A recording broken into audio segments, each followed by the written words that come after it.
শুক্রবার সকালে আমতার রানীহাটি রাজ্য সড়কে ভয়াবহ পথ দুর্ঘটনায় মৃত্যু হলো এক প্রাতঃভ্রমণকারীর।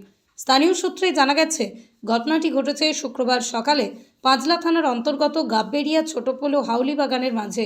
এদিন সকালে বনহরিশপুরের ভাইয়ের চোকের বাসিন্দা ৬৬ বছর বয়সী পুষ্পা রায় যখন প্রাতঃভ্রমণে বেরিয়েছিল, ঠিক সেই সময় দ্রুতগতিতে আসা একটি মারুতি ভ্যান ধাক্কা মারে ওই মহিলাকে। ঘটনাস্থলেই রাস্তায় ছিটকে পড়ে যায় ওই মহিলা। পরে স্থানীয়রা ওই মহিলাকে উদ্ধার করে চিকিৎসার জন্য গাববেড়িয়া স্টেট জেনারেল হাসপাতালে নিয়ে গেলে সেখানে চিকিৎসকরা ওই মহিলাকে মৃত বলে ঘোষণা করে।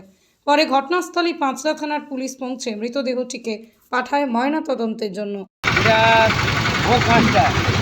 ভোর ৫টা আজকে এই জায়গাটার নাম কি? গাববেড়িয়া ছোটপুর।